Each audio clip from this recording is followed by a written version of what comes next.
ॐ सहनाववतो सहनौ भुनक्तु सह वीर्यङ्करवावहै तेजस्विनावधीतमस्तु मा विद्विषावहै। ॐ शान्ति शान्ति शान्तिः। ॐ नारायणं पद्मभुवं वसिष्ठं शक्तिं च तत्पुत्रपराशरं च व्यासं शुकं गौडपदं महान्तं गोविन्दयोगीन्द्रमथस्य शिष्यं श्रीशङ्कराचार्यमथस्य पद्मपादं च हस्तामलकं च शिष्यम् तं तोटकं वार्तिककारमन्यान् अस्मद्गुरून् सन्ततमानतोऽस्मि। शङ्करं शङ्कराचार्यं केशवं बादरायणं सूत्रभाष्यकृतौ वन्दे भगवन्तौ पुनः पुनः। सूत्रभाष्यप्रणेतारौ वेदान्ताब्जप्रभाकरौ वन्दे परस्परात्मानौ बादरायणशङ्करौ। श्रुतिस्मृतिपुराणानाम् आलयं करुणालयं नमामि भगवत्पादं शङ्करं लोकशङ्करं। नमामि भगवत्पादशङ्करं लोकशङ्करं। वन्दे तं सच्चिदानन्दं यतिवर्यं महामतिं वेदवेदान्तसारज्ञं सद्गुरुं प्रणतोऽस्म्यहम्। सदाशिवसमारम्भां शङ्कराचार्यमध्यमाम् अस्मदाचार्यपर्यन्तां वन्दे गुरुपरम्पराम्। ॐ नमो ब्रह्मादिभ्यो ब्रह्मविद्यासम्प्रदायकर्तृभ्यो वंशर्षिभ्यो नमो महद्भ्यो नमो गुरुभ्यः। सर्वोपप्लवरहितः प्रज्ञानघनः प्रत्यगर्थो ब्रह्मैवाहमस्मि ब्रह्मैवाहमस्मि। अधीहि भगवो ब्रह्म श्रीमच्छङ्कर भगवत्पूज्यपादमहासद्गुरुभ्यो नमः। श्री श्री सच्चिदानन्देन्द्र सरस्वती सद्गुरुभ्यो नमः। यो ब्रह्माणं विदधाति पूर्वं यो वै वेदागंश्च प्रहिणोति तस्मै तन्मदेवमात्मबुद्धिप्रकाशं मुमुक्षुर्वै शरणमहं प्रपद्ये। ॐ शान्ति शान्ति शान्तिः। अग्रे उपस्थितेभ्यः भवद्भ्यः सर्वेभ्यो जिज्ञासुभ्यः हार्दं स्वागतं व्याहरामि। श्री श्री सच्चिदानंदेन्द्र सरस्वती स्वामिपादानां कर्तृकत्वेन प्रसिद्धायां माण्डूक्य रहस्य विवृतिः नाम देवभाषायाः कृतौ अत्र तुरीये अलातशान्ति प्रकरणे अद्य भाष्यकार श्रीमच्छङ्कराचार्य कृत भाष्यान्त मंगलश्लोकाः। इमे श्लोकाः भाष्यकार श्रीमच्छङ्कराचार्य कृत भाष्यान्त मंगलश्लोकाः इदानीं विचार्यन्ते।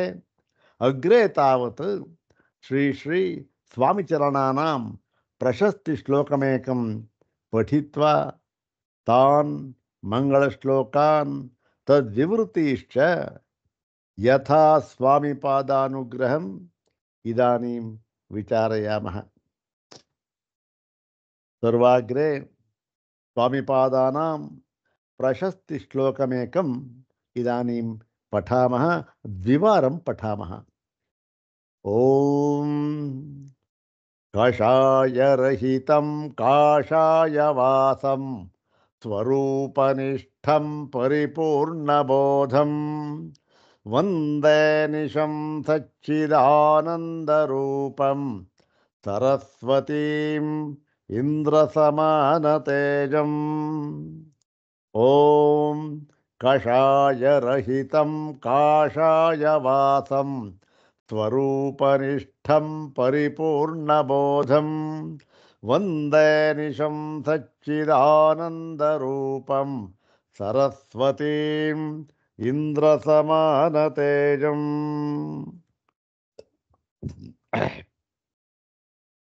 ಅಥ ಶ್ರೀ ಸಚ್ಚಿದಾನಂದೇಂದ್ರ ಸರಸ್ವತಿ ಸ್ವಾಮಿಪಾದೈರ್ವಿರಚಿತಾಯಾಂ ಮಾಂಡೂಕ್ಯ ರಹಸ್ಯ ವಿವೃತೌ ಚತುರ್ಥಂ ತುರೀಯಂ ಅಲಾತ ಶಾಂತಿ ಪ್ರಕರಣಂ.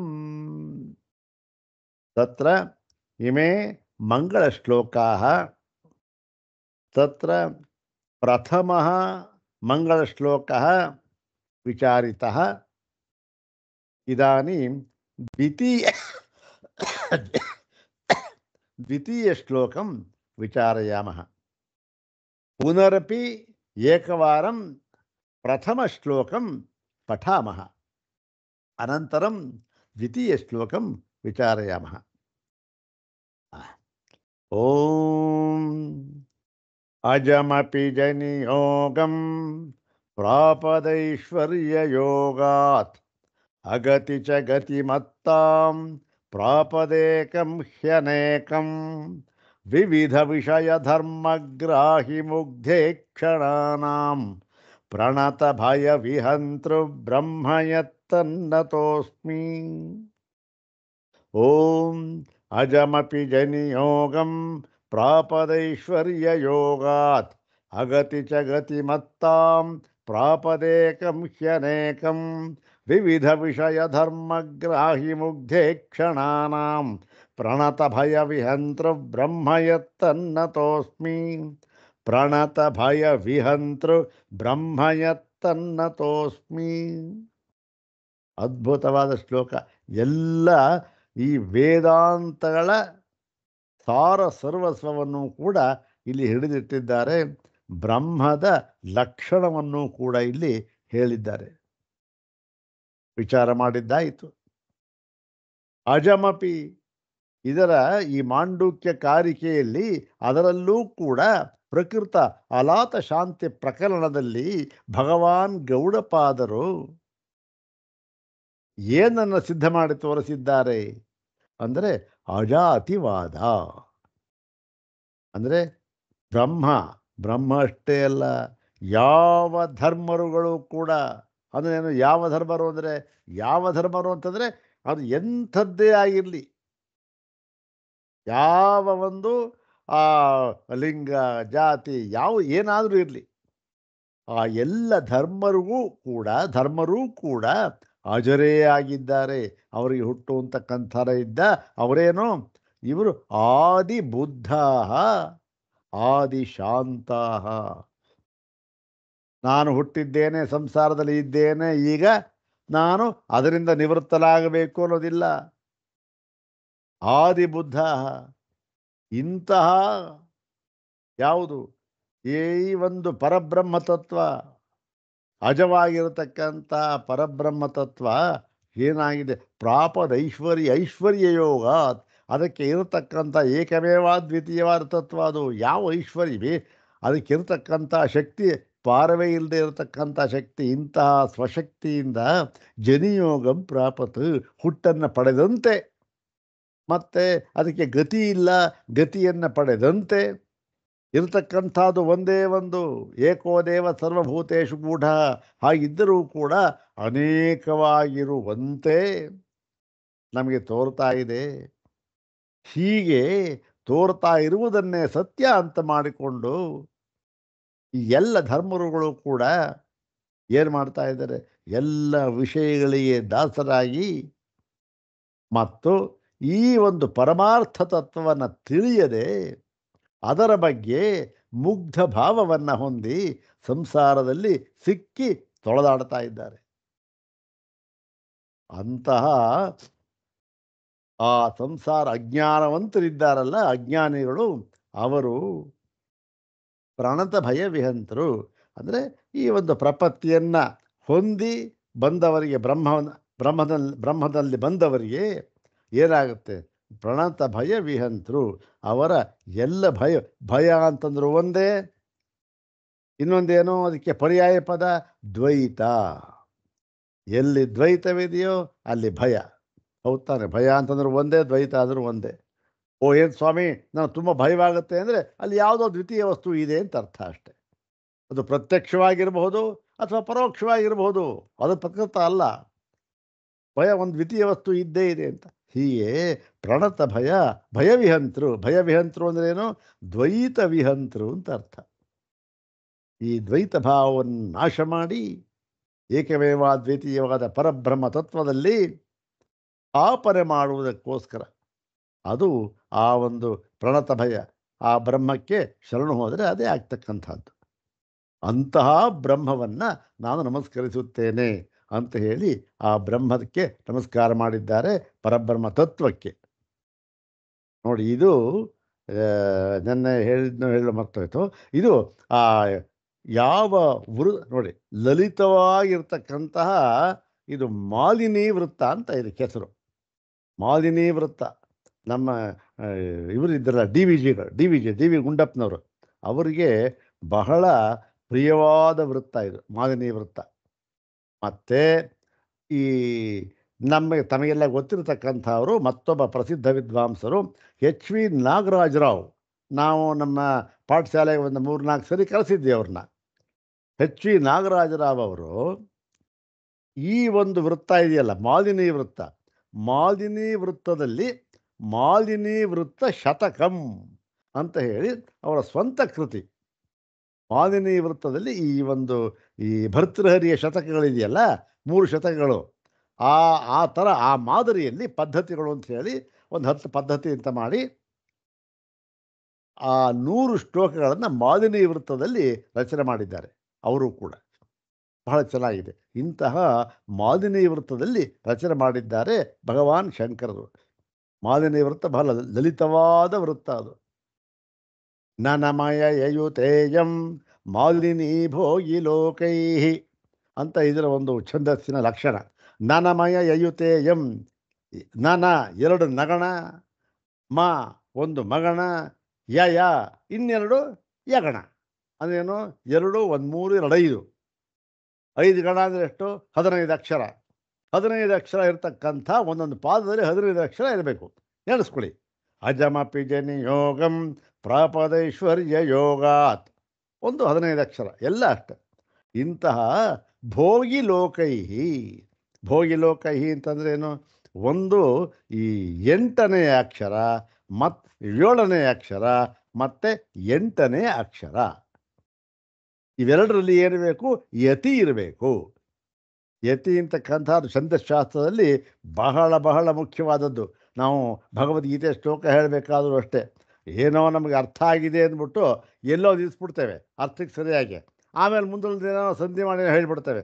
ತಪ್ಪು ಶುದ್ಧಾಂಗ ತಪ್ಪು. ಅದು ತಪ್ಪು ಅಂದರೆ ಛಂದಸ್ಸಿಗೆ ಅನುಗುಣವಾಗಿ ಹೇಳ್ತಕ್ಕಂಥ ಪಾರಾಯಣ ಅಲ್ಲ ಅದು. ಏನು ಯತಿ, ಎಲ್ಲಿ ಯತಿ ಇರಬೇಕು ಅಲ್ಲಿ ಇದ್ದೇ ಇರಬೇಕು. ಯತಿಭಂಗ ಅಂತ ಹೆಸರು ಇದಕ್ಕೆ. ಆ ಭಂಗ ಮಾಡಿಬಿಟ್ರೆ ಯತಿಭಂಗ ಅಂತಕ್ಕಂಥದ್ದು ಏನು? ಒಳ್ಳೆ ಬ್ರಹ್ಮಹತ್ಯಾ ಅಪರಾಧಕ್ಕೆ ತಕ್ಕದ್ದು ಅದು. ಅದಕ್ಕೆ ಸಮನಾಗಿರ್ತಕ್ಕಂಥ ಒಂದು ಶ್ಲೋಕವನ್ನು ಹೇಳುವಾಗ ಯತಿಭಂಗ ಆಗೋಯ್ತು ಅಂದರೆ ಅದು ಒಳ್ಳೆ ಬ್ರಹ್ಮಹತ್ಯೆಗೆ ಸಮಾನ ಅದು. ಹಾಗೆ ಹೇಳ್ತಾರೆ ಛಂದಶಾಸ್ತ್ರದಲ್ಲಿ. ಆದ್ದರಿಂದ ಎಲ್ಲಿ ಯತಿ ಇದೆಯೋ ಅಲ್ಲಿ ಯತಿ ಮಾಡಲೇಬೇಕು. ಅಂದರೆ ಸ್ವಲ್ಪ ಒಂದು ಅರ್ಧ, ಎಷ್ಟು ಒಂದು ಕ್ಷಣನೋ ಅರ್ಧ ಕ್ಷಣ ನಿಲ್ಲಿಸಬೇಕು. ನನಮಯ ಯಯುತೇಯಂ ಮಾಲಿನಿ ಭೋಗಿ ಲೋಕೈ, ಮಾಲಿನಿ ಭೋಗಿ ಲೋಕೈ 7 ಅಕ್ಷರ ಸಂಬುತ್ತೆ. ನನಮಯ ಯಯುತೇಯಂ 8 ಅಕ್ಷರ ನಿಲ್ಲಿಸಬೇಕು. ಅಜಮಪಿ ಜನಿಯೋಗಂ ನಿಲ್ಲಿಸಬೇಕು. ಪ್ರಾಪದೈಶ್ವರ್ಯ ಯೋಗಾತ್, ಹೀಗೆ ಇರಲಿ, ಅದರಲ್ಲಿ ಜಾಸ್ತಿ ವಿಚಾರ ಬೇಡ. ಈಗ ಎರಡನೆಯ ಶ್ಲೋಕವನ್ನು ನಾವು ವಿಚಾರ ಮಾಡೋಣ. ಆ ಎರಡನೆಯ ಶ್ಲೋಕ ಏನಾಗಿದೆ, ಭಗವಾನ್ ಶಂಕರರು ಆ ಒಂದು ಪರಬ್ರಹ್ಮ ತತ್ವಕ್ಕೆ ತಾವು ಏನನ್ನ ಇದುವರೆಗೆ ವ್ಯಾಖ್ಯಾನ ಮಾಡಿದರೋ, ಯಾವ ಕಾರಿಕೆಗೆ ಅದ್ಭುತವಾದ ಕಾರಿಕೆಗಳಿಗೆ ವ್ಯಾಖ್ಯಾನ ಮಾಡಿದರೋ ಆ ಪರಬ್ರಹ್ಮ ತತ್ವವನ್ನು ಸ್ತುತಿಸಿದ್ದಾಯಿತು. ಮತ್ತೆ ಇನ್ನು ಆ ಅದ್ಭುತವಾದ ಕಾರಿಕೆಗಳು ತಾವು ಭಾಷ್ಯವನ್ನು ಬರೆಯುವುದಕ್ಕೆ ಆಶ್ರಯ ಆಕರವಾಗಿರತಕ್ಕಂಥದ್ದು ಕಾರಿಕೆಗಳು. ಕಾರಿಕೆ ಇಲ್ಲದೆ ಶಂಕರ ಭಗವತ್ಪಾದ ಭಾಷ್ಯ ಬರೀತಾನೆ ಇಲ್ವೇನೋ ಅಲ್ವಾ? ಆ ಕಾರಿಕೆ ಅಂತಹ ಕಾರಿಕಾಕಾರರನ್ನೂ ಕೂಡ ಅಂದ್ರೇನು, ತಮ್ಮ ಪರಮ ಪರಮ ಗುರುಗಳಾದ ಭಗವಾನ್ ಗೌಡಪಾದರನ್ನು ಕೂಡ ಅವರು ನಮಸ್ಕಾರ ಮಾಡಿದ್ದಾರೆ. ನೋಡಿ ಹೇಗೆ ನಮಸ್ಕಾರ ಮಾಡಿದ್ದಾರೆ, ಅವ್ರನ್ನ ಹೇಗೆ ವರ್ಣನೆ ಮಾಡಿದ್ದಾರೆ ಅಂತಕ್ಕಂಥದ್ದು. ಶ್ಲೋಕವನ್ನು 2 ಬಾರಿ ಹೇಳ್ಕೊಳ್ಳೋಣ, ನೋಡೋಣ. ಓಂ ಪ್ರಜ್ಞಾ ವೈಶಾಖ ವೇದ ಕ್ಷುಭಿತ ಜಲನಿಧಿರ್ವೇದನಾಂನೋಂತರಸ್ಥಂ ಭೂತಾನ್ಯಾಲೋಕ್ಯಮಗ್ನಾನ್ಯವಿರತ ಜನನಗ್ರಾಹ ಘೋರೆ ಸಮುದ್ರೇ ಕಾರುಣ್ಯಾದುದ್ದಧಾರಾಮೃತಮಿದಮರೈರ್ದುರ್ಲಭಂ ಭೂತಹೇತೋ ಯಸ್ತಂ ಪೂಜ್ಯಾಭಿಪೂಜ್ಯಂ ಪರಮಗುರುಮಮುಂ ಪಾದಪಾತೈರ್ನತೋಸ್ಮಿ. ಇನ್ನೊಂದು ಹೇಳ್ಕೊಳ್ಳ. ಓಂ ಪ್ರಜ್ಞಾ ವೈಶಾಖ ವೇದ ಕ್ಷುಭಿತ ಜಲನಿಧಿರ್ವೇದನಾಂನೋಂತರಸ್ಥಂ ಭೂತಾನ್ಯಾಲೋಕ್ಯಮಗ್ನಾನ್ಯವಿರತ ಜನನಗ್ರಾಹ ಘೋರೆ ಸಮುದ್ರೇ ಕಾರುಣ್ಯಾದುದ್ದಧಾರಾಮೃತಮಿದಮರೈರ್ದುರ್ಲಭಂ ಭೂತಹೇತೋ ಯಸ್ತಂ ಪೂಜ್ಯಾಭಿಪೂಜ್ಯಂ ಪರಮಗುರುಮಮುಂ ಪಾದಪಾತೈರ್ನತೋಸ್ಮಿ. ತಂ ಪೂಜ್ಯಾಭಿಪೂಜ್ಯಂ ಪರಮಗುರುಮಮುಂ ಪಾದಪಾತೈರ್ನತೋಸ್ಮಿ. ಪರಮಗುರುಮಮುಂ ಗೌಡಪಾದಂ ಪಾದಪಾತೈ ನತೋಸ್ಮಿ ಅಂತಕ್ಕಂಥ. ನೋಡಿ, ಪಾದಪಾತೈ ಏನು ಎಂತಹ ಗುರುಗಳು, ನಮ್ಮ ಪರಮ ಗುರುಗಳು. ಯಾರವರು ಅದನ್ನು ಹೇಳ್ತಾ ನೋಡಿ. ಏನು ಇದಕ್ಕೆ ಪದಚ್ಛೇದ ಏನು ಮಾಡೋದು ಬೇಡ, ಒಂದೇ ಸರಿ ಅನ್ವಯ ಹೇಳ್ಬಿಡ್ತಾನೆ. ಅನ್ವಯ ಹೇಳ್ಬಿಟ್ರೆ ಪದಚ್ಛೇದ ಎಲ್ಲ ಅಲ್ಲೇ ಬಂದ್ಬಿಡುತ್ತೆ. ಏನು ನೋಡಿ, ಅವಿರತ ಜನನ ಗ್ರಾಹ ಘೋರೆ ಸಮುದ್ರೇ. ಮುಂಚೆ ಒಂದ್ಸರಿ ಅನ್ವಯ ಹೇಳ್ಬಿಡ್ತೇನೆ, ಆಮೇಲೆ ಅರ್ಥ ಹೇಳ್ತೇನೆ, ಸುಲಭವಾಗುತ್ತೆ. ಅವಿರತ ಜನನ ಗ್ರಾಹ ಘೋರೆ ಸಮುದ್ರೇ ಮಗ್ನಾನಿ ಭೂತಾನಿ ಆಲೋಕ್ಯ.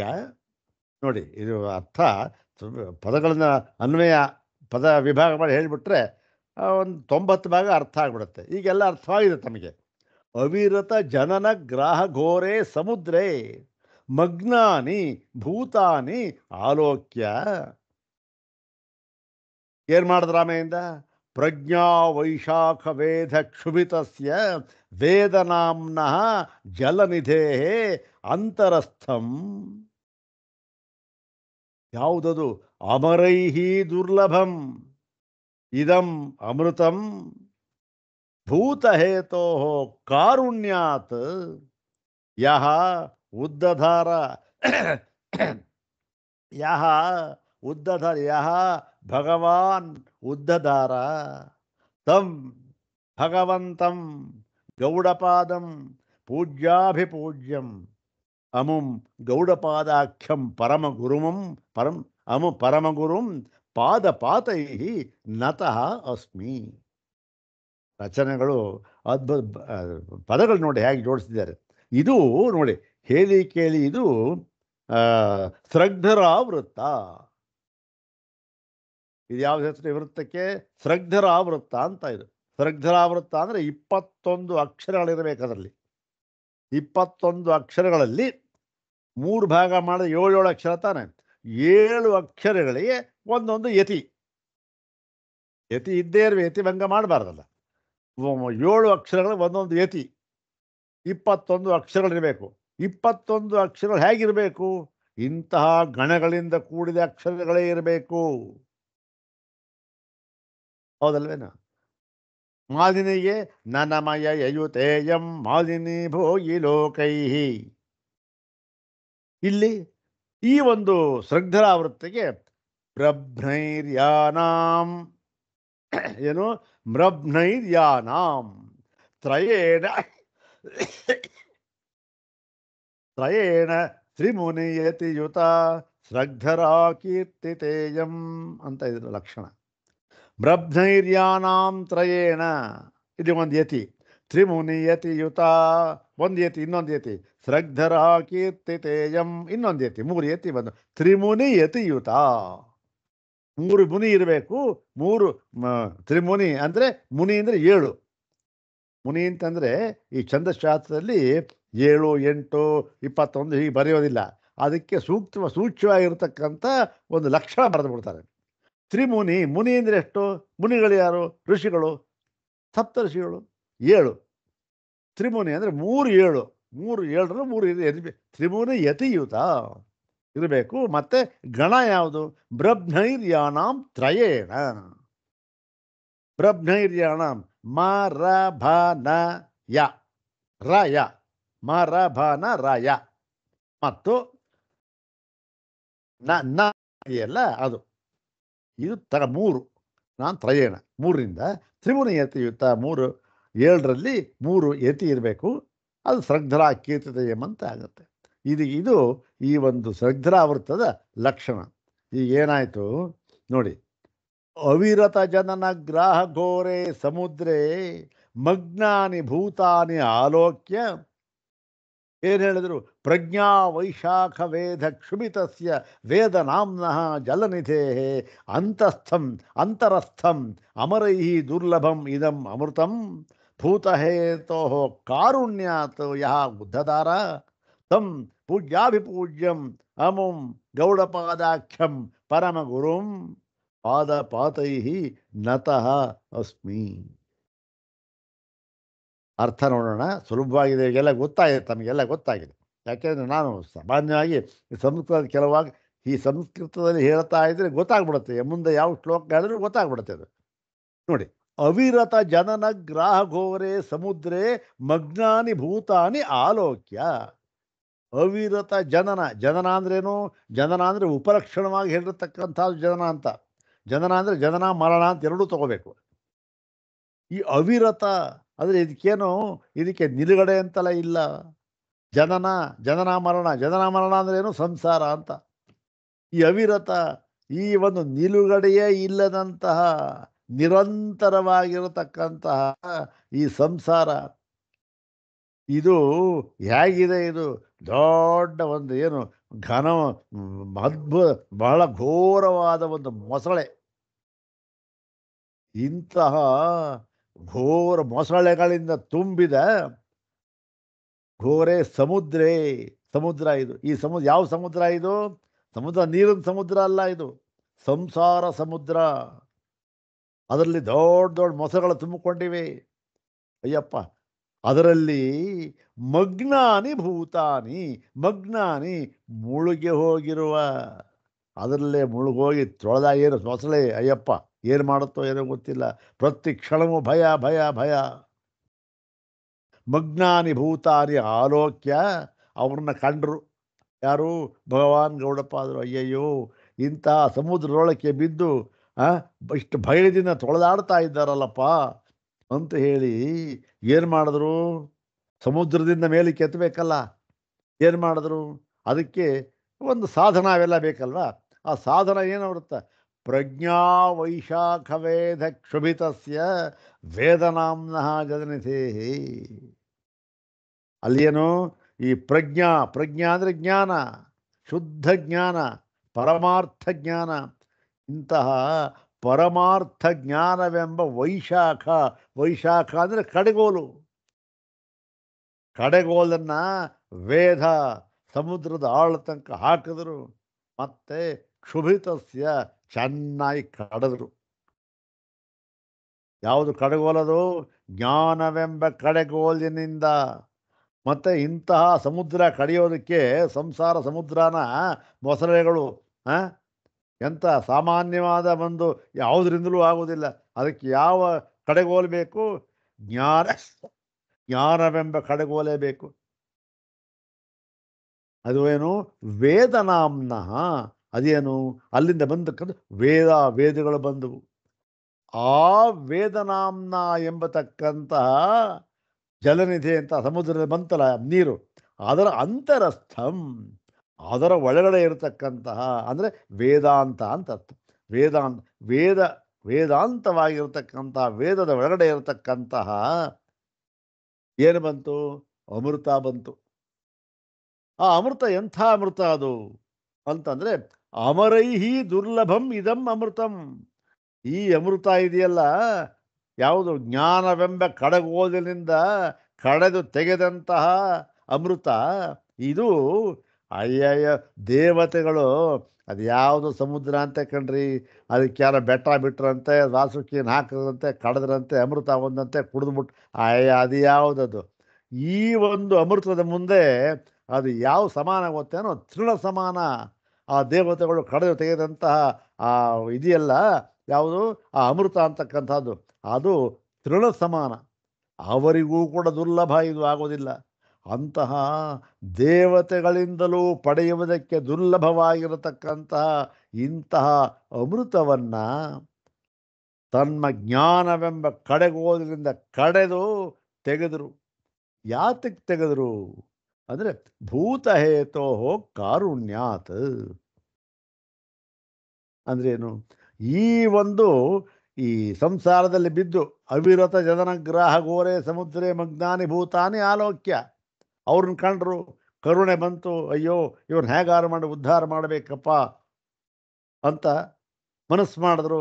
ಕಡಗೋಲು ಹಾಕಿದ್ರು, ಜ್ಞಾನವೆಂಬ ಕಡಗೋಲು ಕಳೆದ್ರು, ಅಮೃತ ಬಂತು, ಕೊಟ್ಟರು. ಹೌದು ತಾನೆ? ಕೊಟ್ಟರು, ಕರುಣೆಯಿಂದ ಕೊಟ್ಟರು ಅಷ್ಟೇ. ಮತ್ತು ಯಾರು ಆ ಒಂದು ಅಮೃತವನ್ನು ಉದ್ದಧಾರ ತೆಗೆದು ತಂದು ಕೊಟ್ಟರು, ಉದ್ದದ ಸಮುದ್ರದಲ್ಲಿ ತೆಗೆದುಕೊಟ್ರಲ್ಲ, ಅಂತಹ ತಂ ಪೂಜ್ಯಾಭಿಪೂಜ್ಯಂ. ಬರೀ ಪೂಜ್ಯ ಅಲ್ಲ, ಪೂಜ್ಯಾಭಿಪೂಜ್ಯಂ ಅಂದರೆ ಅತ್ಯಂತ ಪೂಜ್ಯರಿಗಳು ಇದ್ದಾರೆ ಲೋಕದಲ್ಲಿ, ಅವರೆಲ್ಲರಿಗಿಂತಲೂ ಅಭಿಪೂಜ್ಯಂ, ಅವರೆಲ್ಲರಿಗೂ ಪೂಜ್ಯರಿಗೂ ಪೂಜ್ಯರಾಗಿರತಕ್ಕಂತಹ ಈ ನಮ್ಮ ಪರಮ ಗುರುಗಳಾದ ಪರಮಂ ಗುರುಂ, ಯಾರವರು? ಗೌಡಪಾದಾಖ್ಯಂ. ಗೌಡಪಾದರು ಎಂಬ ಹೆಸರಿನ ಈ ಪರಮ ಗುರುವನ್ನು ನಾನು ಪಾದಪಾತೈಹಿ, ಅವರ ಪಾದಗಳಲ್ಲಿ ಬಿದ್ದು ನಾನು ನತಃ ಅಸ್ಮಿ, ನಮಸ್ಕರಿಸುತ್ತೇನೆ. ನತಃ ಅಸ್ಮಿ ಅಂತಕ್ಕಂಥದ್ದು ಒಂದು ಇದರ ಪ್ರಯೋಗ. ಅದು ಅದರ ನತಶಿರನಾಗಿ ಆಗುತ್ತೇನೆ, ಅವ್ರು ನಮಸ್ಕರಿಸುತ್ತೇನೆ ಅಂತ ಅರ್ಥ. ನೋಡಿ, ಇದು ಯಾವುದು? ಭಗವಾನ್ ಗೌಡಪಾದರು ತಮ್ಮ ಪರಮ ಗುರುಗಳಾದ ಆ ಒಂದು ಭಗವಾನ್ ಶಂಕರರು ತಮ್ಮ ಪರಮ ಗುರುಗಳಾದ ಗೌಡಪಾದರನ್ನು ನಮಸ್ಕರಿಸ್ತಕ್ಕಂಥದ್ದು. ಅವರ ಯಾತಕ್ಕೆ ನಮಸ್ಕರಿಸಿದ್ರು ಅಂದರೆ, ಆ ಅದ್ಭುತವಾದ ಕಾರಿಕೆಗಳು. ನಾವು ಯಾವ ಒಂದು ಸುಕೃತ ಇವೆಲ್ಲ ನೋಡಿ, ಯಾವುದೋ ಈಶಾವಾಸ್ಯ ಮುಂಡಕ್ಕ ಅಂದರೆ ಬೇಕಾದಷ್ಟು ಜನ ಮಾಡ್ತಾರೆ, ಬೇಕಾದಷ್ಟು ಜನ. ಅದರಲ್ಲೂ ಎಷ್ಟು ಜನ ಮಾಡ್ತಾರೆ ಅಂತ ಅನ್ನೋದು ತಮಗೆ ಗೊತ್ತಿದೆ. ಅವ್ರು ಹೇಗೆ ಮಾಡ್ತಾರೆ? ಮೊನ್ನೆ ಯಾವುದೋ ಯೂಟ್ಯೂಬಲ್ಲಿ ಯಾರೋ ಕಳಿಸಿದ್ರು, ನೋಡಿದೆ, ಯಾಕೆ ಅರ್ಧ ಬಿಟ್ಬಿಟ್ಟೆ. ಇರಲಿ, ಅದು ಏನಾಯಿತು? ಇಂತಹ ಒಂದು ಕಾರಿಕೆಗಳನ್ನು ನಾವು ಅಧ್ಯಯನ ಮಾಡೋ ಅವಕಾಶ ಸಿಗ್ತಲ್ಲ, ನಮ್ಮ ಪುಣ್ಯ. ನಮಗೇನು ಏನೋ ಒಂದು ಅನುಗ್ರಹನೋ ಏನೋ ಒಂದು. ಹೌದು ತಾನೆ? ಇಂತಹ ಒಂದು ಅದ್ಭುತವಾದ ಕಾರಿಕೆಗಳನ್ನು ಯಾರು ಕೊಟ್ಟರೋ ಆ ಭಗವಾನ್ ಗೌಡಪಾದರಿಗೆ ಅದಕ್ಕೆ ಭಾಷ್ಯವನ್ನು ಬರೆದಂಥ ಶಂಕರರು ಮಾಡಿರ್ತಕ್ಕಂಥ, ಅವರ ಬಗ್ಗೆ ಸ್ತುತಿಸಿ ಮಾಡಿರ್ತಕ್ಕಂಥ ಶ್ಲೋಕ ಇದು. ಇನ್ನೊಂದು ಸಲ ಹೇಳೋಣ, ಇದು ಶ್ರದ್ಧರಾವೃತ್ತ, ತುಂಬ ಚೆನ್ನಾಗಿದೆ. ಓಂ ಪ್ರಜ್ಞಾ ವೈಶಾಖವೇಧಕ್ಷುಭಿತ ಜಲನಿಧೇರ್ವೇದನಾಂನೋಂತರಸ್ಥಂ ಭೂತಾನ್ಯಾಲೋಕ್ಯಮಜ್ಞಾನ್ಯವಿರತ ಜದನಗ್ರಾಹ ಘೋರೆ ಸಮುದ್ರೇ ಕಾರುಣ್ಯಾದುದ್ದಧಾರಾಮೃತವಿದೆ ಬಮರೈ ದುರ್ಲಭಂ ಭೂತಹೇತೋ ಯಸ್ತಂ ಪೂಜ್ಯಾಭಿಪೂಜ್ಯಂ ಪರಮಗುರುಮಮಂ ಪಾದಪಾತೈರ್ನತೋಸ್ಮಿ. ಹಾಂ, ಇವಾಗ ಭಾಷ್ಯ ಸ್ವಾಮಿಗಳ ಒಂದು ಭಾಷ್ಯವನ್ನು ಅದೇನು ಹೇಳಿದ್ರೆ ಬರ್ದಿದ್ದಾರೆ ನೋಡ್ಕೊಂಡು. ದ್ವಿತೀಯ ಶ್ಲೋಕಸ್ಯ ಅಯಂ ಅರ್ಥ. ಎರಡನೇ ಶ್ಲೋಕದ ಅರ್ಥ ಇದು. ಅವಿರತ ಅವಿರತ ಜನನ ಗ್ರಾಹ ಘೋರೆ ಸಂತತ ಶರೀರ ಗ್ರಹಣ ರೂಪ ದುಷ್ಟ ಜಲಚರೈ ಭಯಂಕರೇ ಸಂಸಾರ ಸಮುದ್ರೇ. ಅದೇ ಭಯಂಕರವಾದ ದುಷ್ಟ ಗ್ರಾಹ ಅಂದರೆ ಮೊಸಳೆ ಅಂತ, ಇಲ್ಲಿ ಜಲಚರೈ ಅಂತ ಹಾಕಿದ್ದಾರೆ, ಅದು ಜಲಚರವೇ ಅದೂ. ಮೊಸಳೆ ತುಂಬ ಸಂಸಾರ ಸಮುದ್ರದಲ್ಲಿ ಮಗ್ನಾನಿ ಬ್ರಹ್ಮಾದಿ ಸ್ತಮ ಪರ್ಯಂತಾನಿ ಭೂತಾನಿ ಆಲೋಕ್ಯ. ಮಗ್ನಾನಿ ಭೂತಾನಿ ಯಾರು? ಬ್ರಹ್ಮಾದಿ ಸ್ತಂಭ ಪರ್ಯಂತ ಎಲ್ಲರೂ ನಾಮರೂಪಾತ್ಮಕವಾದ ಯಾವ್ಯಾವ ಜೀವ ಅಂತ ಇದೆಯೋ ಎಲ್ಲವೂ ಕೂಡ ಅವರ ಮುಳುಗೋಗಿರ್ತಕ್ಕಲ್ಲ ಅವ್ರನ್ನೆಲ್ಲ ಕಂಡು ಸ್ವಪ್ರಜ್ಞಾರೂಪಸ್ಯ ವೈಶಾಖಸ್ಯ ಮಥನ ದಂಡಸ್ಯ ವೇದೇನ ಕ್ಷೇಪಣೇನ, ಆ ಒಂದು ತಮ್ಮ ಸ್ವಪ್ರಜ್ಞೆ ಅಂದರೆ ಆ ಒಂದು ಪ್ರಜ್ಞೆ ಜ್ಞಾನ ಅಂತ, ಜ್ಞಾನವೆಂಬ ಕಡೆಗೋಲಿನಿಂದ ವೈಶಾಖಸ್ಯ ಮಥನ, ವೈಶಾಖ ಅಂದರೆ ಮಥನ ದಂಡ ಅಂತ, ಮಥನ ದಂಡ ಅಂದರೆ ಕಡಗೋಲು, ವೈಶಾಖ ಅಂದರೆ ಕಡಗೋಲು, ಕಡಗೋಲಿನಿಂದ ಅದನ್ನು ವೇದೇನ ಹಾಕಿದ್ರು, ಒಳಗಡೆ ಕ್ಷೇಪಣೆಯನ್ನು ಚೆನ್ನಾಗಿ ಕಡಿದ್ರು. ಹೀಗೆ ಕಡೆದ ವೇದನಾಮ್ನೋಂತರಸ್ಥಂ, ವೇದ ಎಂಬ ಆ ಒಂದು ಜಲನಿಧೆ ಸಮುದ್ರ ಇದೆ, ವೇದ ನೀರು ಸಮುದ್ರ, ಅದರ ಅಂತರಸ್ಥಂ ಅದರ ಒಳಗಡೆ ಇರತಕ್ಕಂತಹ ಇದಂ ಬ್ರಹ್ಮವಿದಾಂ ಸುಪ್ರಸಿದ್ಧಂ ಅಮರೈರಪಿ ಪೂರ್ವಂ ನಾರಾಯಣ ಅನುಗ್ರಹಾತ್ ಕಥಂಚಿತ್ ಸಮುದ್ರ ಮಥನೇನ ಲಬ್ಧ ಇತರ ಅಮೃತೈರಪಿ ದುರ್ಲಭಂ ಅಮೃತಂ. ನೋಡಿ, ಇಲ್ಲಿ ಸ್ವಾಮಿಪಾದರು ದೇವತೆಗಳು ಆ ನಾರಾಯಣನ ಅನುಗ್ರಹದಿಂದ ಏನು ಮಾಡಿದ್ರು? ಕಳೆದ್ರು, ತೆಗೆದ್ರು ಅಮೃತನ. ಅದಕ್ಕಿಂತಲೂ ಕೂಡ ದುರ್ಲಭವಾಗಿರತಕ್ಕಂತಹ, ಅಂದರೆ ದೇವತೆಗಳಿಗೂ ಕೂಡ ದುರ್ಲಭವಾಗಿರತಕ್ಕಂತಹ ತೇಷಾಂ ಭೂತಾನಾಂ ಹೇತೋ, ಆ ಒಂದು ಯಾರು ಆ ಪ್ರಾಣಿಗಳ ಸಲುವಾಗಿ ಉದ್ದಧಾರ ತೆಗೆದುಬಿಟ್ಟು ಉದ್ದಧಾರ ಅಂದರೆ ಮೇಲಕ್ಕೆ ಎತ್ಕೊಂಡು ಬಂದರು ಅಂತ, ಎತ್ಕೊಂಡು ತಂ ಪೂಜ್ಯ ತಂ ಪೂಜ್ಯಾನಾಮಪಿ ಅಭಿಪೂಜ್ಯವಮಂ ಪೂಜ್ಯಾನಾಮಪಿ ಪೂಜ್ಯರಿಗೂ ಪೂಜ್ಯವಾಗಿರತಕ್ಕಂತಹ ಮತ್ತು ಬುದ್ಧಿಸ್ಥಂ ನನ್ನ ಒಂದು ಜ್ಞಾನ ಸ್ವರೂಪವೇ ಬುದ್ಧಿ ಇರತಕ್ಕಂಥ ಜ್ಞಾನ ಇರತಕ್ಕಂತಹ ಪರಮಗುರು ಭಗವಂತಂ ಶ್ರೀಗೌಡಪಾದಾಚಾರ್ಯಾಭಿಧಂ, ಪರಮಗುರುವಾದ ಭಗವಾನ್ ಗೌಡಪಾದ ಎಂಬ ಹೆಸರಿನ ಅವರಿಗೆ ಗುರುಗಳನ್ನು ಪಾದಯೋಹೋ ಚರಣಯೋಹೋ ಪಾತೈಹಿ ಅವರ ಕಾಲುಗಳಲ್ಲಿ ಅಡಿದಾವರೆಗಳಲ್ಲಿ ಬಿದ್ದು ಪುನಃ ನಮ್ರೀಭಾವೈಹಿ ನತೋಸ್ಮಿ, ಪುನಃ ಬಿದ್ದು ನಮ ಅಂತಂದ್ರೆ ಯಾಕೆಂದರೆ ನಮಃ ಅಂತಕ್ಕಂಥದ್ದೇ ಅದು ಧಾತ್ವರ್ಥ. ನಮಃ ಅಂದರೆ ಪೃಥ್ವೀಭಾವೆ ಅಂತ, ಪೃಥ್ವೀಭಾವೆ ಅಂತ ಒಂದೇ, ನಮ್ರೀಭಾವೆ ಅಂದ್ರೂ ಒಂದೇ. ನಮ್ರೀಭಾವದಿಂದ ನಾನು ನಮಸ್ಕರಿಸುತ್ತೇನೆ ಅಂತ ಹೇಳಿದರು. ಈಗ ಈ ಒಂದು ಕೊನೆಯ ಶ್ಲೋಕವನ್ನು ನೋಡೋಣ. ಅದರಲ್ಲಿ ಓಂ ಯತ್ ಪ್ರಜ್ಞಾಲೋಕಭಾಸಾ ಪ್ರತಿಹತಿಮಗಮತ್ ಸ್ವಾಂತಮೋಹ ಅಂಧಕಾರೋ ಮಜ್ಜೋನ್ಮಜ್ಜಚ್ಚ ಘೋರೆ ಹ್ಯಸಕೃದುಪಜನೋ ಧನ್ವತಿತ್ರಾಸನೆ ಮೇ ಯತ್ ಪಾದಾವಾಶ್ರಿತಾನಾಂ ಶ್ರುತಿಶಮ ವಿನಯ ಪ್ರಾಪ್ತಿರಗ್ರಾಹ್ಯಮೋಘ ತತ್ಪಾದೌ ಪಾವನೀಯೌ ಭವಭಯ ವಿನುದೌ ಸರ್ವಭಾವೈರ್ನಮಸ್ಯೇ. ಓಂ ಯತ್ ಪ್ರಜ್ಞಾಲೋಕಭಾಸಾ ಪ್ರತಿಹತಿಮಗಮತ್ ಸ್ವಾಂತಮೋಹ ಅಂಧಕಾರೋ ಮಜ್ಜೋನ್ಮಜ್ಜಚ್ಚ ಘೋರೆ ಹ್ಯಸಕೃದುಪಜನೋ ಧನ್ವತಿತ್ರಾಸನೆ ಮೇ ಯತ್ ಪಾದಾವಾಶ್ರಿತಾನಾಂ ಶ್ರುತಿಶಮ ವಿನಯ ಪ್ರಾಪ್ತಿರಗ್ರಾಹ್ಯಮೋಘ ತತ್ಪಾದೌ ಪಾವನೀಯೌ ಭವಭಯ ವಿನುದೌ ಸರ್ವಭಾವೈರ್ನಮಸ್ಯೇ. ತತ್ಪಾದೌ ಪಾವನೀಯೌ ಭವಭಯ ವಿನುದೌ ಸರ್ವಭಾವೈರ್ನಮಸ್ಯೇ. ಇದು ಅಷ್ಟೇ ಶ್ರದ್ಧಾವೃತ್ತ ಇರತಕ್ಕಂಥದ್ದು. ಇದನ್ನು ಭಗವಾನ್ ಶಂಕರರು ತಮ್ಮ ಪರಮ ಗುರುಗಳನ್ನು ಸ್ತುತಿಸಿದ ನಂತರ, ಹೇಗೆ ಅವರ ಪಾದಗಳಿಗೆ ಬಿದ್ದು ಸ್ತುತಿಸಿದ ನಂತರ ತಮ್ಮ ಸಾಕ್ಷಾತ್ ಗುರುಗಳಾಗಿರತಕ್ಕಂತಹ ಭಗವಾನ್ ಗೋವಿಂದ ಭಗವತ್ಪಾದರು ಅವರನ್ನ ಸ್ತುತಿಸಿದ್ದಾರೆ ಈ ಶ್ಲೋಕದಿಂದ. ಅವರು ಎಂತಹವರು? ಗೋವಿಂದ ಭಗವತ್ಪಾದರು. ಅಯ್ಯೋ, ನಮ್ಮ ಗುರುಗಳ ಕುಂಡ್ರಿಯವರು, ನಮ್ಮ ಗುರುಗಳವರು ಹೇಗಿದ್ದಾರೆ? ನಮ್ಮ ಗುರುಗಳು ಅವರನ್ನು ವರ್ಣನೆ ಮಾಡುವುದಕ್ಕಾಗುವುದಿಲ್ಲ. ಯಾಕೆ? ಅವ್ರನ್ನ ವರ್ಣನೆ ಮಾಡೋದು ಒಂದೇ ಒಂದೇ, ಬ್ರಹ್ಮವನ್ನು ವರ್ಣನೆ ಮಾಡೋದು ಒಂದೇ. ಬ್ರಹ್ಮ ಏನಾಗಿದೆ?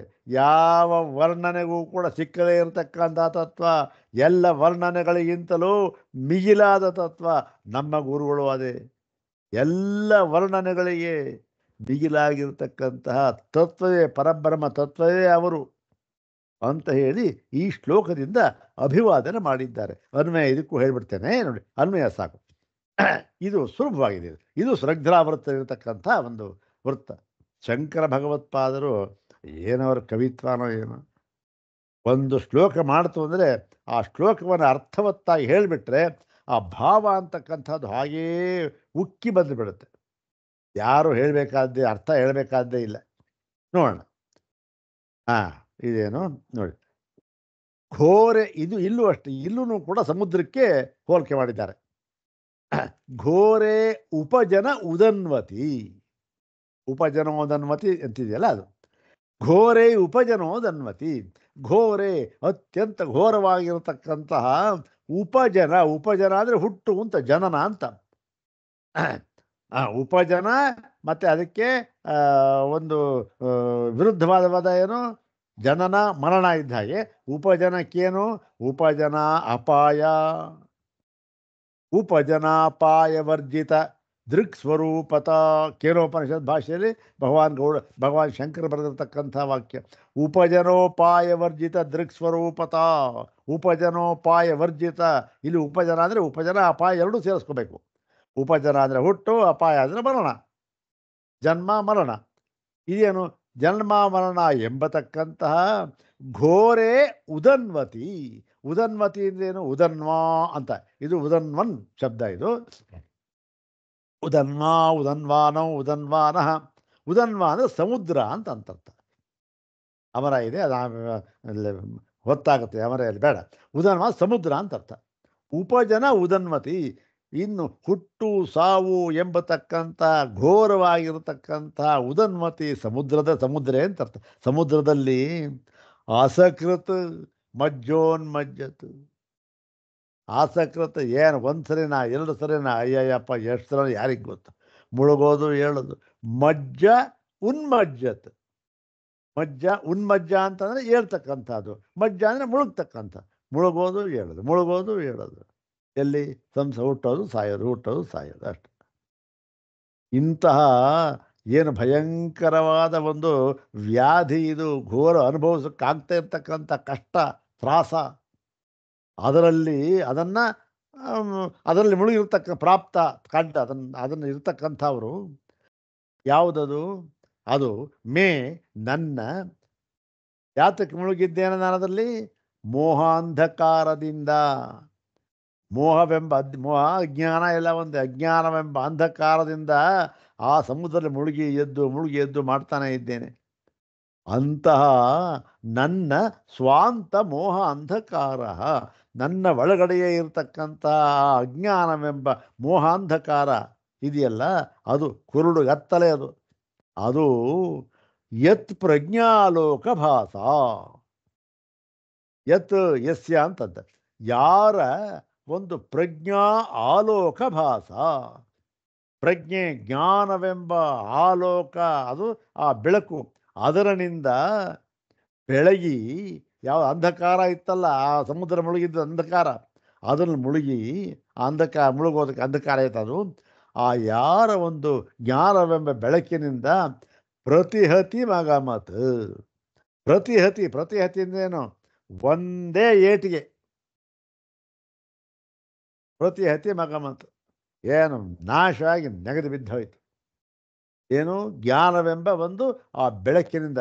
ಯಾರ ಒಂದು ಜ್ಞಾನವೆಂಬ ಬೆಳಕಿನಿಂದ ನನ್ನ ಉಪಜನ ಅಪಾಯ ಎಂಬತಕ್ಕಂಥ ಸಮುದ್ರದಲ್ಲಿ ಬಿದ್ದು ಹೊಳೆದಾಡ್ತಾ ಇರತಕ್ಕಂಥ ಅಂಧಕಾರದಲ್ಲಿ ಮುಳುಗಿ ತೊಳೆದಾಡ್ತಾ ಇರತಕ್ಕಂಥ ಅಂಧಕಾರ ಇದೆಯಲ್ಲ, ಅದು ನಾಶವಾಗಿ ಹೋಯಿತು. ಮತ್ತು ಅಷ್ಟೇ ಅಲ್ಲ, ಇನ್ನೂ ಒಂದು ಇದೆ. ಏನು ಮತ್ತು ಯತ್ಪಾದಾವಾಶ್ರಿತಾನಾಂ, ಯಾರ ಒಂದು ಪಾದಗಳನ್ನು ಆಶ್ರಯಿಸುವುದರಿಂದ ಅಗ್ರ್ಯ ಅಮೋಘ ಶ್ರುತಿ ಶಮ ವಿನಯ ಪ್ರಾಪ್ತಿ ಅಭೂತ್ ಪ್ರಾಪ್ತ ಅಂತ ಇಲ್ಲೂ ಅಷ್ಟೆ. ಯಾರ ಒಂದು ಪಾದವನ್ನು ಸೇವಿಸುವುದರಿಂದ ಅಗ್ರ್ಯ ಅಂದರೆ ಬಹಳ ಶ್ರೇಷ್ಠವಾದ ಅಂತ ಅರ್ಥ. ಅಮೋಘ ಮೋಘ ಅಂದ್ರೇನು?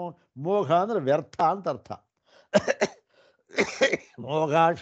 ಮೋಘಾಶ ಮೋಘ ಕರ್ಮಾಣೋ ಮೋಘ ಜ್ಞಾನ ಅವಿಚೇತತ ಇದೆಯಲ್ಲ, ಅದು ಮೋಘ ಅಂದರೆ ವ್ಯರ್ಥ. ಅಮೋಘ ಅಂದ್ರೇನು? ವ್ಯರ್ಥವಲ್ಲದ್ದು ಅಂದ್ರೇನು? ಸಫಲವಾಗಿರ್ತಕ್ಕಂಥದ್ದು, ಅತ್ಯಂತ ಸಫಲವಾಗಿರ್ತಕ್ಕಂಥ, ಶ್ರೇಷ್ಠವೂ ಸಫಲವೂ ಆಗಿರತಕ್ಕಂತಹ ಯಾವುದು ಸಾಧನೆಗಳು, ಶ್ರುತಿ ಶಮ ವಿನಯ ಇವು ಕೂಡ ಬಂದುಬಿಟ್ಟವು. ಇವು ಬಂತು, ಮತ್ತೆ ಆ ಒಂದು ಅಂಧಕಾರ, ಸ್ವಾಂತ ಮೋಹಾಂಧಕಾರ ಇದೆಯಲ್ಲ, ಒಂದೇ ನಾಶ ಆಗೋಯ್ತು. ಅಭೂತ್ ಯಾರ? ಅವರ ಬೆಳಕಿನಿಂದ, ಜ್ಞಾನವೆಂಬ ಬೆಳಕಿನಿಂದ. ಯಾರ ಒಂದು ಜ್ಞಾನವೆಂಬ ಬೆಳಕಿನಿಂದ ಇಷ್ಟೆಲ್ಲ ಆಯಿತೋ ಅಂತಹ ತತ್ಪಾದವು, ತಸ್ಯ ಪಾದವು, ತತ್ಪಾದವು ಅಂತ ಷಷ್ಠಿ ತತ್ಪುರುಷ. ತತ್ಪಾದವು ತಸ್ಯ ಪಾದವು, ತಸ್ಯ ಪಾದವು ಕಸ್ಯ ಪಾದವು? ತತ್ಪಾದವಿತ್ಯುಕ್ತೆ ತಸ್ಯ ಅಸ್ಮತ್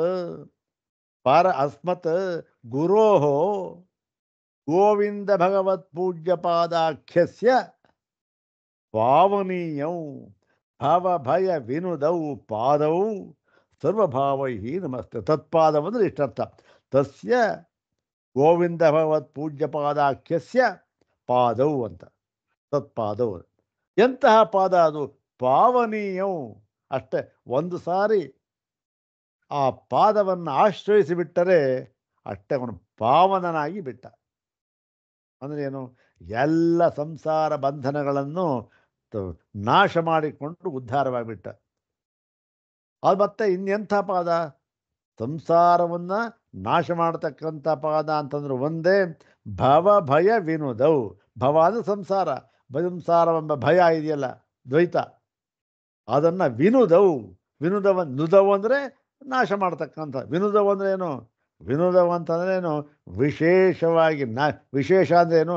ತಿರುಗಿ ಇನ್ನೂ ಅದು ಆವಿರ್ಭೂತವಾಗದಂತೆ ನಾಶ ಮಾಡತಕ್ಕಂತಹ ಆ ಪಾದ ಇದೆಯಲ್ಲ, ಅದನ್ನು ಸರ್ವಭಾವೈಹಿ, ಹಿಂದೆ ಹೇಳಿದ್ರು ಪ್ರಕ್ವೀಭಾವೈಹಿ, ಮತ್ತು ಇಲ್ಲೂ ಅಷ್ಟೇ, ಅದೇ ಸರ್ವಭಾವೈಹಿ ಅಂದರೆ ನನ್ನ ಎಲ್ಲ ಭಾವಗಳಿಂದಲೂ ಕೂಡ ನಮಸ್ಯೆ, ನಾನು ಆ ಪಾದಗಳನ್ನು, ಗೋವಿಂದ ಭಗವತ್ ಪೂಜ್ಯ ಪಾದಗಳನ್ನು ನಮಸ್ಕರಿಸುತ್ತೇನೆ ಅಂತ ಇಲ್ಲೂ ಅಷ್ಟೆ. ಯಾಕೆ? ಆ ಗೋವಿಂದ ಭಗವತ್ ಪೂಜ್ಯ ಪಾದ ಕಥೆ ಇದೆಯಲ್ಲ, ಅವರು ಆ ಕಾಲನ್ನ ಆಚೆ ಕಡೆ ಹಾಕ್ಕೊಂಡು ಇದ್ದರು, ಒಳಗಡೆ ಇವ್ರ ಪಾದ ನೋಡಿದ್ರು, ಇದು ಯಾವುದಪ್ಪ ಪಾದ ಆದರೂ ಅದೇ ಮುಂದೆ ಕಥೆ ಬರುತ್ತೆ. ಇದಕ್ಕೆ ಸಂಬಂಧ ಇಲ್ಲ. ಇಂತಹ ಪಾದಗಳನ್ನು ನಾನು ನಮಸ್ಕರಿಸುತ್ತೇನೆ ಅಂತ ಹೇಳಿ ಆ ಒಂದು ಗೋವಿಂದ ಭಗವತ್ ಪೂಜ್ಯ ಪಾದರಿಗೂ ಕೂಡ ಅವರು ನಮಸ್ಕಾರವನ್ನು ಮಾಡ್ತಾ ಇದ್ದಾರೆ. ಇನ್ನೊಂದು ಸರಿ ಶ್ಲೋಕ ಹೇಳ್ಕೊಳ್ಳೋಣ. ಓಂ ಯತ್ ಪ್ರಜ್ಞಾಲೋಕಭಾಸ ಪ್ರತಿಹತಿ ಮಗಮತ್ ಸ್ವಾಂತ ಮೋಹ ಅಂಧಕಾರೋ ಮಜ್ಜೋನ್ಮಜ್ಜಚ್ಚ ಘೋರೆ ಹ್ಯಸಕೃದುಪಜನೋ ಧನ್ವಚಿತ್ರಾಸನೆ ಮೇ ಯತ್ ಪಾದಾವಾಶ್ರಿತಾನಾಂ ಶ್ರುತಿ ಶಮ ವಿನಯ ಪ್ರಾಪ್ತಿರಗ್ರ್ಯಾಹ್ಯಮೋಘ ತತ್ಪಾದೌ ಪಾವನೀಯೌ ಭವಭಯ ವಿನುದೌ ಸರ್ವಭಾವೈರ್ನಮಸ್ಯೆ. ತತ್ಪಾದೌ ಪಾವನೀಯೌ ಭವಭಯ ವಿನುದೌ ಸರ್ವಭಾವೈರ್ನಮಸ್ಯೆ. ಭಾಷ್ಯ ವಿವೃತ್ತಿ ಒಂದನ್ನು ಓದಿ ಮುಗಿಸ್ಬೋಣ. ತೃತೀಯಸ್ಯ ತು ಅಯಮರ್ಥ. ಈ ಮೂರನೇ ಶ್ಲೋಕಕ್ಕೆ ಇದು ಅರ್ಥ. ಬಹುಶಃ ಜನನ ರೂಪ ಸಾಗರ. ಬಹುಶಃ ಅಂದ್ರೇನು? ಅನೇಕ ಬಾರಿ, ಒಂದು ಬೇರೆ ಅಸಕೃತ ಅಂತ ಅರ್ಥ. ಅನೇಕ ಬಾರಿ ಜನನ ರೂಪ ಸಾಗರೆ ನಿಮಜ್ಜನೇನ ಉನ್ಮಜ್ಜನೇನ, ಮುಳುಗೋದು ಹೇಳೋದು ಸಂಸಾರ. ಜನನ ರೂಪ, ಜನನ ಅಂದರೆ ಜನ ಮರಣ ರೂಪ ಅಂತ. ಉಪಜನ ಉದನ್ವತಿ, ಉಪಜನ ಅಪಾಯ ಅಂತ. ಇಲ್ಲಿ ಏನು ವ್ಯಕ್ತಾವ್ಯಕ್ತ ರೂಪತಾಂ ಭಜನ್ ಮಮ ಹೃದಯಾಂಧಕಾರ. ಅದರಲ್ಲೇ ಭಜನ್ ಅಂದರೆ ಅದರಲ್ಲಿ ಇದ್ಕೊಂಡು ಅದನ್ನು ಮುಳುಗಿಬಿಟ್ಟು ಆ ಜನ ರೂಪವಾದ ಆ ಸಮುದ್ರ ಸಂಸಾರದಲ್ಲಿ ಮುಳುಗಿಬಿಟ್ಟು ಎಂಥದ್ದು ವ್ಯಕ್ತಾವ್ಯಕ್ತ ರೂಪತಾಂ, ವ್ಯಕ್ತಾವ್ಯಕ್ತ ರೂಪವಾಗಿರತಕ್ಕಂಥ ಅಲ್ಲಿ ಮುಳುಗಿ ಭಜನ್ ಅದರಲ್ಲೇ ಇದ್ಕೊಂಡ್ಬಿಟ್ಟು ಮತ್ತು ಮಮ ಹೃದಯಾಂಧಕಾರೋ, ನನ್ನ ಹೃದಯದಲ್ಲಿರತಕ್ಕಂಥ ಅಂಧಕಾರವು ಅಲ್ಲಿ ಮುಳುಗಿಬಿಟ್ರು ಅಂಧಕಾರ. ಇಂಥ ಅಂಧಕಾರವು ಯತ್ ಪ್ರಜ್ಞಾಲೋಕ ದೀಪ್ಯ, ಯಾರ ಒಂದು ಪ್ರಜ್ಞೆ ಎಂಬ ಆಲೋಕ ಬೆಳಕು ಅದರ ಒಂದು ಪ್ರಭಾವದಿಂದ ಪ್ರಭೆಯಿಂದ ವಿನಷ್ಟ ನಾಶವಾಗಿ ಹೋಯಿತೋ, ಯತ್ ಪಾದವಾಶ್ರಿತಾನ ಮತ್ತು ಯಾರ ಒಂದು ಪಾದಗಳನ್ನು ಆಶ್ರಯಿಸುವುದರಿಂದ ಅನ್ಯೇಷಾಮಪಿ ಎಲ್ಲ ಬೇರೆಯಾಗಿ ಅಂದರೆ ಇದಕ್ಕಿಂತ ಇದು ಉದ್ಧಾರ ಆಯಿತು, ಅದಕ್ಕೆ ಸಾಧನವಾಗಿರತಕ್ಕಂಥ ಬೇರೆ ಸಾಧನವಾಗಿರತಕ್ಕಂತಹ ಶ್ರೇಷ್ಠ ಅತ್ಯಂತ ಶ್ರೇಷ್ಠವು ಸಫಲತ, ಅದೇ ಅಮೋಘ ಸಫಲತ, ಸಫಲವೂ ಆಗಿರತಕ್ಕಂತಹ ಯಾವುದದು ಸಾಧನ? ಶ್ರುತಿ ಶಮ ವಿನಯ ಪ್ರಾಪ್ತಿ ಅಭೂತ್. ಶ್ರುತಿ ಶಮ ವಿನಯ ಶಮಾದಿ ಷಟ್ಕ ಇದೆಯಲ್ಲ ಅದೇ, ಅವೆಲ್ಲವೂ ಕೂಡ ನನಗೆ ಪ್ರಾಪ್ತಿಯಾಯಿತು. ಅಂತಹ ಸಂಸಾರ ಭಯ ವಿನಾಶನೌ, ಭಯ ವಿನೋದ, ಭವ ಸಂಸಾರ, ಸಂಸಾರ ಭಯವನ್ನು ನಾಶ ಮಾಡತಕ್ಕಂತಹ ಪವಿತ್ರವು ಪಾವನೀಯವಂತೆ ಪವಿತ್ರವು ಪವಿತ್ರವಾದ ತತ್ಪಾದೌ ನೋಡಿ. ತಸ್ಯ ಗೋವಿಂದ ಭಗವತ್ಪಾದಾಖ್ಯಸ್ಯ ಗುರೋಹೋ ಚರಣೌ, ನನ್ನ ಗುರುವಾಗಿರತಕ್ಕಂತಹ ಗೋವಿಂದ ಭಗವತ್ಪಾದರು ಎಂಬ ಹೆಸರಿನ ನನ್ನ ಗುರು ಇದ್ದಾರಲ್ಲ ಅವರ ಚರಣವು ಅವರ ಪಾದಗಳನ್ನು ಸರ್ವಭಾವೈ ನಮಸ್ಕರೋಮಿ ಇತಿ, ನಾನು ಸರ್ವಭಾವನೆ ಪೂರ್ಣವಾಗಿ ನಾನು ನಮಸ್ಕರಿಸುತ್ತೇನೆ ಅಂತ ಹೇಳಿ ಈ ಒಂದು ಭಗವಾನ್ ಶಂಕರರು ತಮ್ಮ ಭಾಷ್ಯವನ್ನು, ಅದ್ಭುತವಾದ ಭಾಷ್ಯ ನಾವನ್ನು ನೋಡಿದ್ದೇವಲ್ಲ ಬರೆದು ಅದಕ್ಕೆ ಮಂಗಳವನ್ನು ಹಾಡ್ತಾ ಇದ್ದಾರೆ ಅಂತ ಕೊನೆ ಇರತಕ್ಕಂಥ ಮಂಗಳ ಶ್ಲೋಕ ಇದು. ಅದು ಮಾಡಿ ಇಲ್ಲಿಗೆ ಈ ಒಂದು ಭಾಷ್ಯ ಮುಗೀತು, ಪರಿಸಮಾಪ್ತಿ ಆಯಿತು. ಇದಕ್ಕೆ ಒಂದು 5 ಇದಿದೆ, ಯಾವುದು ಸ್ವಾಮಿಪಾದರವರ ಮಂಗಳ ಶ್ಲೋಕ, ಅದನ್ನು ನಾಳೆ ನೋಡೋಣ. ಇಲ್ಲಿಗೆ ಇದು ಮುಗೀತಿರು ನೋಡಿ. ಇತಿ ಶ್ರೀ ಗೌಡಪಾದಾಚಾರ್ಯ ಕೃತ ಮಾಂಡೂಕ್ಯೋಪನಿಷತ್ ಕಾರಿಕಾ ಸಭಾಷ್ಯಾ ಸರಹಸ್ಯಾ ವಿವೃತಾ ಯಥಾಮತಿ ತತ್ವಂ ಬುಭುತ್ಸೂನಾಂ ಮುಮುಕ್ಷೂಣಾಂ ಕೃತೆ ಇತಿ ಸರ್ವಂ ಶಿವಂ.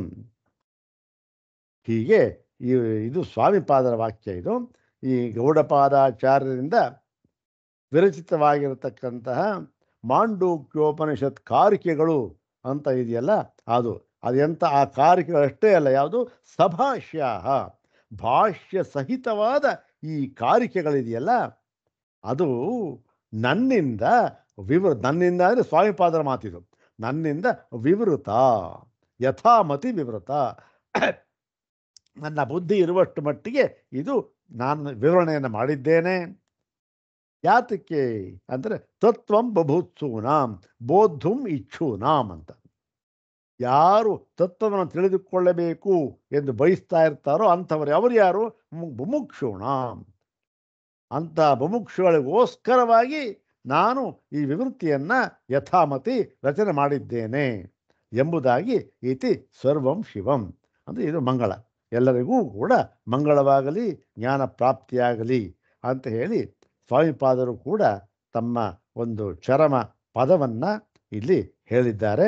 ಇನ್ನು 5 ಶ್ಲೋಕ ಇದೆ, ಅದೇನೋ ಅದು ಇಷ್ಟಿದೆ. ಒಂದು ಇದನ್ನು ಮಾಡಿ ಅರ್ಥವನ್ನು ಹೇಳಿ ಅನ್ವಯ ಅರ್ಥ ಹೇಳಿ ಮುಗಿಸ್ಬಿಡೋಣ. ಅಲ್ಲಿಗೆ ಗ್ರಂಥ ಪೂರ್ಣವಾಗಿ ಪದಶಃ ಅಕ್ಷರಶಃ ಓದಿ ಪಠನ ಮಾಡಿ ನಾವು ಅರ್ಥ ಮಾಡಿಕೊಳ್ತಕ್ಕಂಥ ಸುಯೋಗವನ್ನು ಭಗವಾನ್ ಗೌಡಪಾದರು, ಭಗವಾನ್ ಶಂಕರರು ಮತ್ತು ಪರಮ ಪೂಜ್ಯ ಸ್ವಾಮಿಪಾದರವರು ನಮಗೆ ಕರುಣಿಸಿ ಅನುಗ್ರಹಿಸಿದ್ದಾರೆ. ಅವರೆಲ್ಲರಿಗೂ ಕೂಡ ನಮ್ಮ ಕೋಟಿ ಕೋಟಿ ನಮಸ್ಕಾರಗಳು, ನಮಸ್ಕಾರಗಳು. ಈ ಒಂದು 5 ಶ್ಲೋಕ ಇದೆ, ಅದನ್ನು ನಾಳೆ ನೋಡೋಣ. ಓಂ ಶಾಂತಿ ಶಾಂತಿ ಶಾಂತಿ. ಓಂ ತತ್ಸತ್.